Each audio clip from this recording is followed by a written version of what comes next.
Fire, fire, fire, fire. Alright, Intravenous 2 review Collateral Edition. Alright, Mr. Seth, I'm ready. Hey people, Seth here. Considering I'm recording from the Balkan equivalent of City 17, the quality of this video may be... Hold on, is he in like Serbia or something? What? Considering I'm recording from the Balkan equivalent of City 17. He's in Bosnia? Gee, I wonder what happened in 1992? I wonder why the life expectancy went down to like 40? No, 53? I wonder what happened in 1992 in Bosnia and Herzegovina, yeah. The quality of this video may be just as bad as anything else I release. There's a rare coincidence that happens once and almost never. A publisher approaches me to cover something. Oh, this is like Hotline Miami, like top down with the Gunji. Yo, I actually loved Hotline Miami. I had a friend in school that loved that game. That I'm already reviewing, developed by a single man in Lithuania. Based. Intravenous 2 is one of the best tactical shooters I've ever played. Many of the events presume you've played Intravenous 1, which isn't a problem because he remastered the whole thing in the second engine.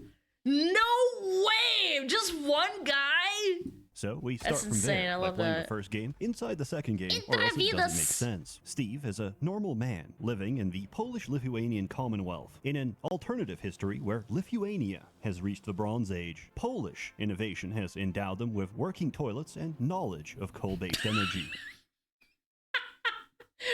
Polska Górom! Aesthetically and thematically, this game is close to me core. After a night of heavy drinking, Steve walks through a shady alleyway with his brother before being attacked by junkies. His brother goes into a coma and dies the following night. The police find nothing, so Steve decides to take matters into his own hands. Absolutely based. I will find out who killed my brother.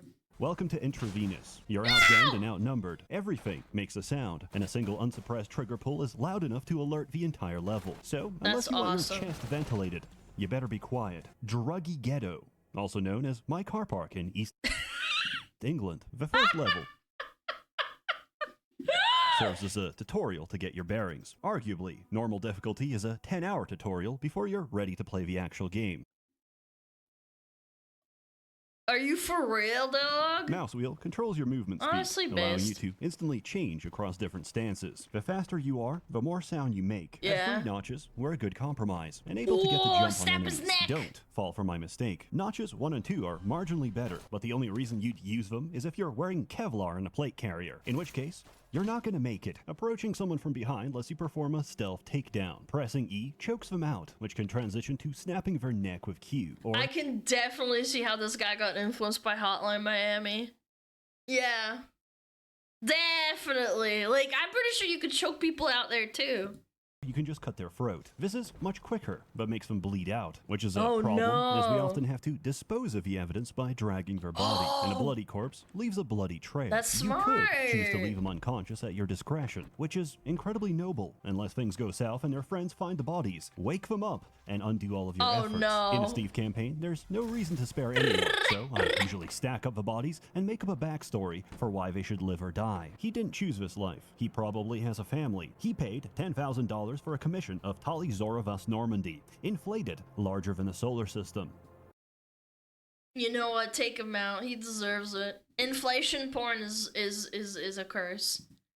Hiding bodies is a fine art. Dark alleyways conceal your wet work. Dumpsters work in plain sight. But the most functional and reusable of all is the humble toilet. You're telling me every building has a room with one door and no windows? Excellent. Ledges and fences. I just feel the bad.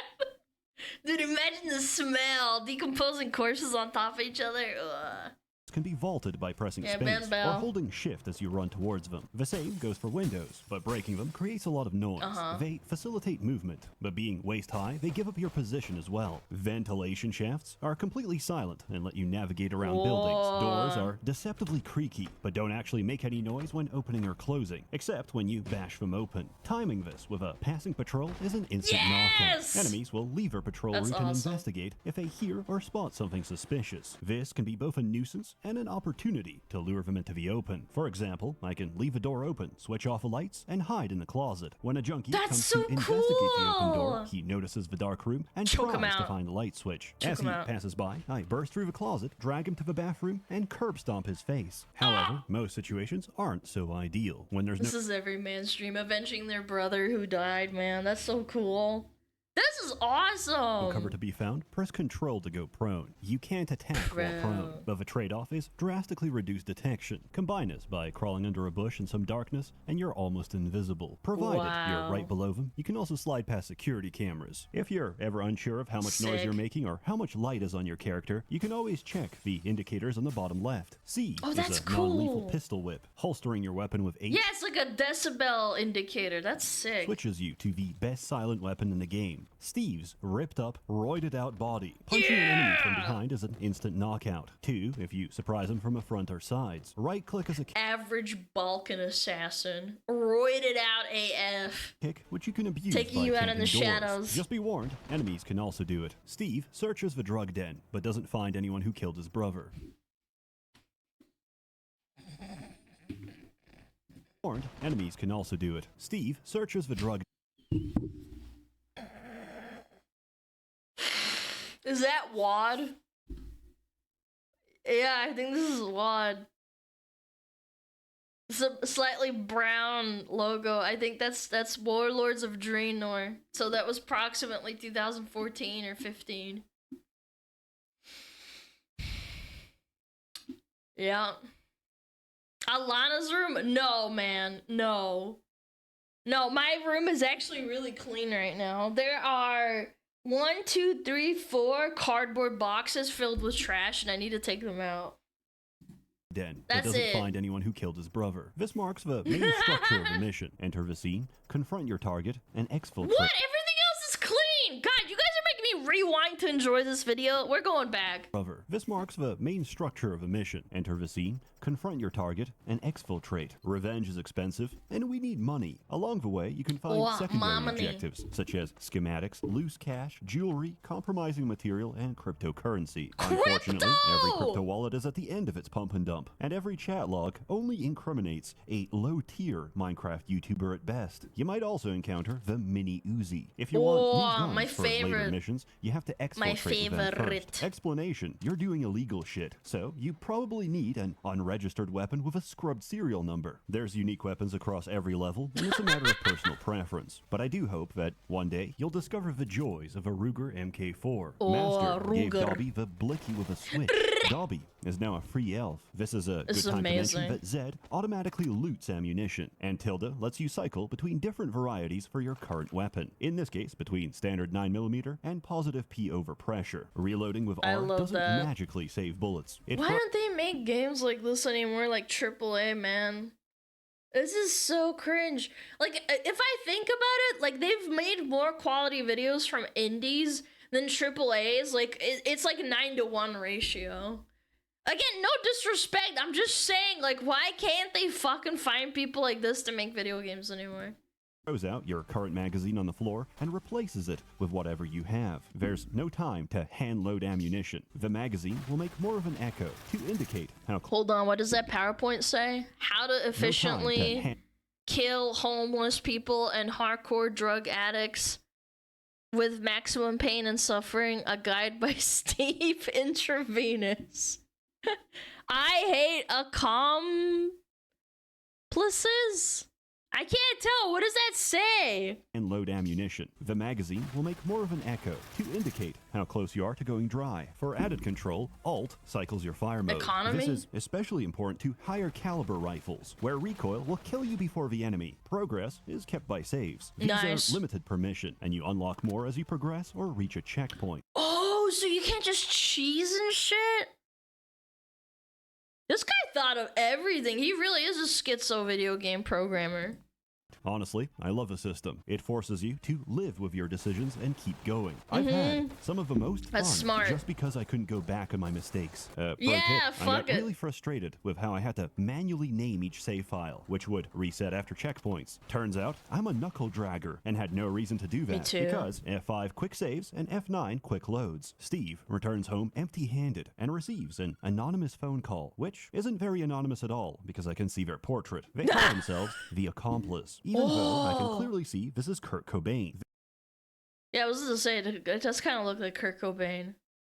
They claim that they've also lost loved ones and the police have done nothing about it, offering Steve their assistance in tracking down those responsible, and also access to a Żabka warehouse with enough guns to scare the ATF. This is incredibly convenient, but I'm not complaining because now we have access to loadouts. All the money you collect from missions can be spent on tools and weapon attachments. Each upgrade is a one-time cost, so you don't have to worry about dropping them in the field. According to the Accomplice, one of the men that killed his brother was spotted on CCTV. After 34 days of intense training, Steve deploys to his next mission. You can choose anything you want for a loadout, but here's a recommendation. Guns are loud, and the only thing that comes close to silent is the Brugger and Fomet VP9. It's integrally suppressed. The original use was to put down sick animals, but it works on people too. It's chambered in 9mm. I mean, anything works on people.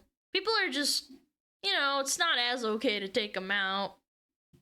Subsonic. The only problem is the lack of ammunition. However, we can switch our mini Uzi to my brother has a Remington, I think, as well, giving us an extra 64 pulls of a trigger. Why do I like this gun? Because it's a one-shot silent kill from behind. But primarily, we won't be popping heads, just light bulbs. Because once you hit tab, darkness becomes your best friend. No matter the loadout, night vision goggles are standard issue. Enemies might have flashlights, but they can't see in them. How does someone have night vision goggles in fucking Bosnia, man? Did they just airdrop it from America? Dark. For gadgets, I take the HSR EMP to glitch out cameras without suspicion. Nice. The taser for non-lethal takedowns at range, and a throwing knife. Because I give up my non-lethal run halfway into each mission. Aside from this, I take a Kevlar plate. It's not that noisy, and each time you forget you're wearing it, you'll be glad you remembered. To be clear, this is the difference between dying from 2 bullets instead of 1, but hey, every little bit counts. Additionally, armor it's lets just you like real heal off life. damage. Red is your actual health. Getting shot turns it to yellow, which is potential health if you take a moment to recover. Please note, in the middle of combat, you do not have this luxury. The music gives you context clues to how you're doing. If you're incognito, it's calm and peaceful. It gets tense if a level is starting to get suspicious, and the moment an unsuppressed round is fired, the trap goes Oh my god, no! Also, dude, Steve knows how to pick locks now. This is called character development. It's fairly fast and silent, but you're vulnerable in the process. If you're in a hurry, you could choose to break the lock instead, making a bunch of noise in the process. Most locks are indoors, but there's also breaker boxes that let you kill the lights for an entire building. That's Unlike awesome. broken lights, power outages don't arouse suspicion, but they do force patrols to walk outside and flip back the breaker. During which time and you can take them sneak inside out. or incapacitate them. The mission goes without a hitch. We find one of our brother's killers who leaks the location of another. First, this looks like Sam Hyde. he's telling the truth. Then we ventilate him. We fail to find. He looks like Sam Hyde, kind of. Not this guy. This guy. Yo, honest doodle, thank you for the raid. I appreciate it. Sam Fisher? No, not Sam Fisher. Sam Hyde. I see it. Yeah, the face! Like the scrunched up face, kind of. Yeah, you know what I'm talking about. Oh my god, this guy donated $69 and he didn't even say a damn thing, bro. I can't, man.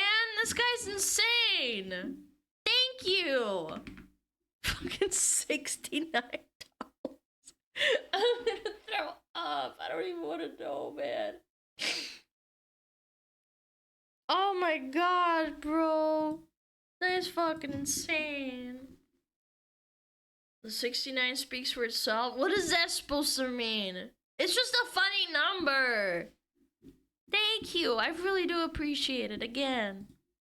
First, we make sure he's telling the truth. Then, we ventilate him. We fail to find him, but stumble on his dealer, who says he's getting his supply from a serious operation by the nickname Shopkeeper. Following our second lead to a port warehouse, we find the man who started all this, the one who ordered the attack on you and your brother. After a heartfelt recollection, his name is Degenerate. We send him straight to hell. Surprisingly, this doesn't improve Steve's mental health. The kill sends Steve into a rage as he intravenously injects 50cc trenbolone acetate directly into his cock vein. Why is Seth so descriptive? What? Tren into his cock vein? Bro, why not? What do you mean? That sounds really painful. Just do it in your arm or something. This event unlocks his special perk, Die Hard. Whenever you're outnumbered in a gunfight, your adrenaline kicks in and you go into slow-mo. Usually, this triggers at the worst possible time. So, not only do you have to die, you have to watch it in slow motion. Steve is understandably traumatized. I can relate to this. When I was 15, I landed on the dark web, and I saw so many Chinese industrial accidents that it left an impression on me. This is the equivalent of Illidan taking in the Eye of Sargeras. I was awakened to things I shouldn't know. Or based Warcraft enjoyer. Maybe I'm overreacting, as everybody else took it differently. My friends would see a man cooked to a crisp from touching live electrical wire and send me a one-line response on Skype. Nerve gas. Chad, this is a true trauma dump, by the way. Come on. It's not funny. He's trauma dumping to you. He is trauma dumping and you're laughing at his trauma dump. Come on. Trauma dumping on main? Yeah, bro. It's fucked up. I saw fucked up shit too. Granted, it wasn't people. Yeah.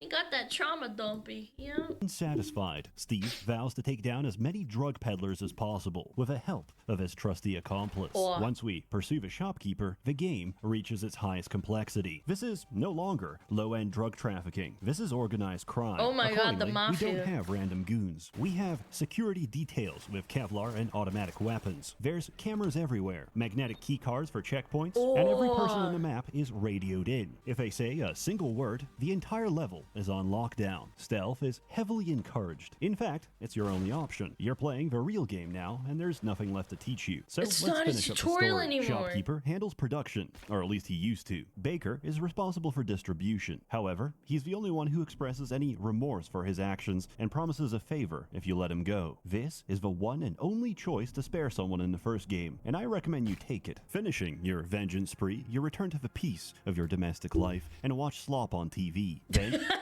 your apartment gets broken into by several hitmen sent to kill you. Despite the length of it, this is easily one of my favorite missions. Also, the song is a banger. The last one alive tips you off that he got the job from Empathetic. Shopkeeper, Baker, Empathetic. Everyone in this game works. It's a germ. What did Germ ever do to deserve this, man? Off ridiculous nicknames. What's next? Candyman? Sugar? Quasimodo? You try to call accomplice for answers, but the phone is dead. Was that Wendigo? Mildly stressed from his experience and has a quick smoke to clear his head. Baker is the only one that picks up. Grateful for your mercy, he gives you access to the black market and a new hideout, as he lies low and hides from his former colleagues. You assault Empathetic's restaurant and hold him at gunpoint. He refuses to break confidentiality, but points you in the direction of someone who can. He looks like iDubbbz. Like young iDubbbz when he was like 18 or 20. Yeah. Kinda looks like him. An undercover cop knows where the hit came from, but his cover is blown, and he won't spill the beans until you wipe out the mob he's infiltrating. One hand washes the other. 2, nobody's surprised. You haven't been receiving the support of a benevolent millionaire. Instead, you've helped a crime boss wipe out his competition. You're the only loose end. Your final objective? Kill everyone, including the accomplice. That's but base. Not before injecting him with enough heroin that he can't possibly hold a firearm, and writing a dubious letter where your handwriting is visibly different from the rest. Regardless, the courts are paid off, and his crackhead wife lives happily ever after. At the very least, you've kept drugs off the street. Kids will no longer fall prey to Flintstone gummy vitamins or the dreaded Oblivi cart. Booth of the Year edition. I just realized I explained the entirety of Intravenous 1 to contextualize the events of the second, when a story is secondary and doesn't actually matter. What does matter is starting the second campaign on true difficulty, which doesn't mean arbitrarily harder. It means we've intentionally handicapped the AI for every other difficulty to prepare you for playing on normal. Dropping bodies make noise. Enemies notice missing patrols, react faster, and shoot harder. See, this is what I'm fucking talking about, man. I hate it when they just make it damage sponges. Like, how do you even do that? How do you make it acceptable for a stealth encouraged game to have more health on a character? That's not how it should be. It should be smarter, if anything. Oh yeah, damage sponge on the friggin' stealth so you can shoot more bullets into them. That'll be great. Yeah, this is a real difficulty spike. That's right. One dies quicker. Bleeding can turn you into a cripple, and you have almost no save files, just as it was always meant to be. That's Shawn wild. is a normal, Bishonen protagonist living in the Polish-Lithuanian Commonwealth. Your father needs ivermectin to treat his river blindness, but at $3 a pack for a one-time treatment that will completely cure his condition, oh my god, $3 in Lithuania is like $1 million. Simply can't afford it. No. Out of options, he decides to become a hitman for Empathetic, only taking the jobs that he feels are morally justified. Your first objective is to kill a construction contractor that keeps scamming people by embezzling their money, asking for more to finish the job, and ghosting them when no more can be paid. This is exactly like gypsies in the Baltics. And call me prejudiced, but if it was me, you wouldn't have to pay me. Next, you're told to liquidate a politician who's allegedly involved in child trafficking. However, the hit goes wrong. Confronting the man, you find no evidence of the charges. You've been fed bullshit to kill a rival politician. You back out of a job, only to find out your dad has been kidnapped. You're no, not my dad! You come back with the milk! And if you don't comply, they'll kill your father. By chance, Shawn encounters Steve. Both of their names alliterate to SS, a reference to the Schutzstaffel. They form a dynamic duo. Steve is an infamous anabolic roid hog that single-handedly wiped out 3 mobs. And Shawn has glass bones, paper skin, severe anemia, and he has an inhaler for his asthma. Together, they're gonna find Shawn's dad, and maybe somewhere along the way, they'll discover their feelings for each other. It's worth mentioning, there's light RPG mechanics where you get better at something the more you do it. Lockpicking, load bearing, reloading, and recoil control for differently sized guns. Okay. Steve is combat seasoned. Shawn is the equivalent of a polio victim in Treblinka. Naturally, he serves to benefit from Steve's experience. Isn't that one of the fucking Holocaust camps, man? No, bro. But Steve has only just met him, so you have to build up trust between missions by sparing targets and avoiding bystanders such as civilians and public officials. That's the new feature of Intravenous 2. Mixed populations. They're civilians and combatants. Some would argue they're the same thing, but Steve doesn't like you harming innocents. Wait, Steve, what exactly is your fatality rate? Dad might die if I don't comply with the kidnappers, but he's not exactly going to train my stats. And, worst comes to worst, our medical fees have just gone down. Shawn takes the blackmail contracts and fumbles them, while Steve takes side missions to investigate their identity. Between missions, you return to your incel warehouse, where there's nothing to do except knock out lights with a soda can and watch whatever's on TV. Where is he finding this shit, bro?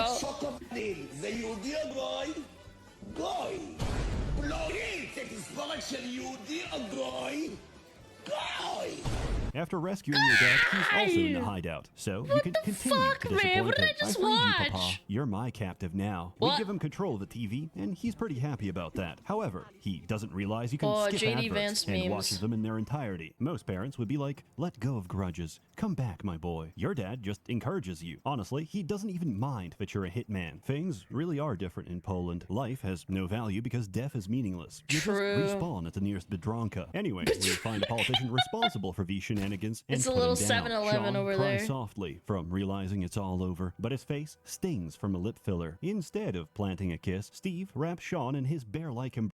I knew it. There's a gay plot point. Hell yeah! race, and they get married. At the end, mechanically, there's a lot to love about this game. Every system blends in on itself, and once you understand the enemy AI, it becomes a beautifully controlled chaos. Enemies don't know where you are. Where they think you are is your last visual sighting and any source of noise. For example, I could kill the lights, shoot at a group, and jump out the window. As a second group loops around to flank me, they're hit by blind fire from a first. If they take losses, they'll become more cautious. I'm terrible at these games because I don't remember the layouts of stuff.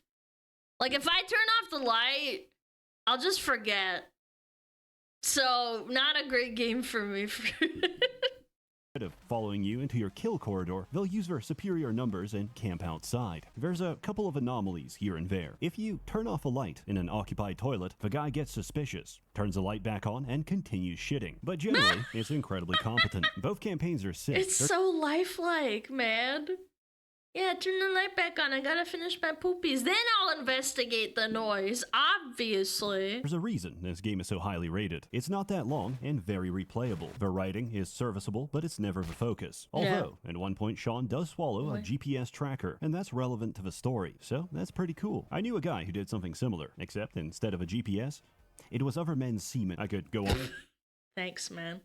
Thanks for sharing. On for another 10 minutes discussing every loadout, every weapon, and whether an infrared laser combined with a 9mm caliber conversion is worth the money. The short answer to which is yes. To save you the time, the optimal build is to go fully unarmed with one taser and electrocute your testicles. In summary, it insists upon itself. 0 out of 10. In all okay, man. seriousness, this is a game with a microphone slider, so you can attach a $1 Xbox clip-on microphone to alert the entire level. It's amazing. I thoroughly recommend Intravenous 2, which will be going on a 33% sale. Wow! And I doubly recommend the Remaster DLC, which is probably on a 20% discount. Together, they come to about $22 US. That's amazing value. 6 packs of Marlboro Red here in Bosnia. I've already put 60 hours into this. It's worth it. As always, more content to come, so stay tuned. A warm thanks to the many members of the Merchants Guild, generously funding and bankrolling these videos. Merchants You're all truly wonderful. Have a good one. Holy shit, this is just the credits? Out of respect, I will play the credits. Holy shit, Seth! Oh my god! This is 3 minutes of turbo speed fucking credits. That's amazing, dude. Clappies! Good job! Good job, Seth. Proud of you, man. Yeah. I'm playing this. Go buy it right now! Amazing, truly. Thank you, Merchants Guild, for bankrolling this shit. Link, oh yeah. Here you go, go check it out. Watch it, like it, give him a sub. He deserves it. He puts in so much effort into his videos and shit. He actually plays the games too, not like, you know, some fucking journalists or shit and reviewers. Yeah.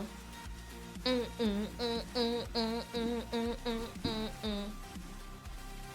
Terror Squid, thank you. He's fantastic. Bam, bam, bam, ba-na-na-na-na-na-na-na. Great soundtrack. Look at him fucking shooting shit. Bam, bam, bam. Yeah, this is definitely like Hotline Miami upgraded a million times.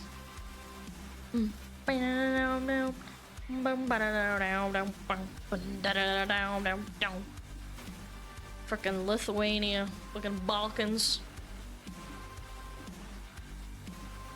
Daily reminder, you don't hate journalists enough. Based!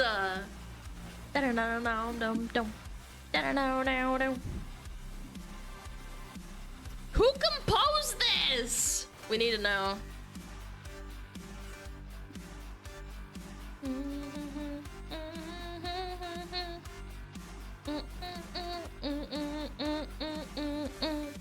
Four Shawns. Holy. A single guy on meth, a single Lithuanian man made this game.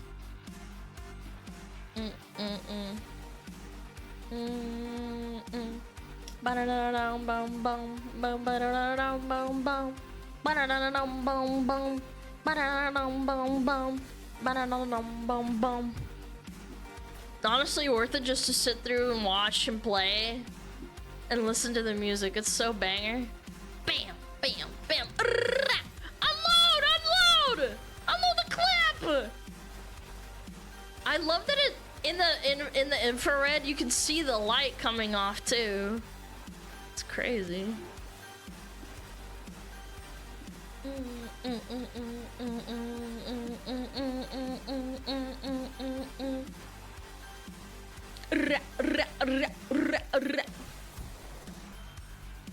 Oh yeah, this is good.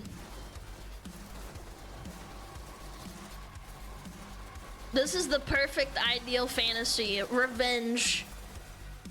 This is all men want. Revenge. Actually, it's not a clip, it's a mag. Thank you, Chatter. You're so smart. Alana, look at the top comment.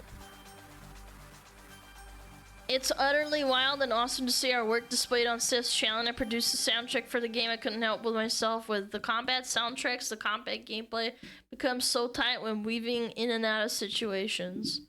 No way! That's so cool. That's awesome. This guy made... Oh, that's wholesome. I love that. Alright, I'll post it again. That was awesome. Great video. Nice clip, Alana to magazine. Shut up! Shut up, didn't ask. Plus, you smell bad. That was great.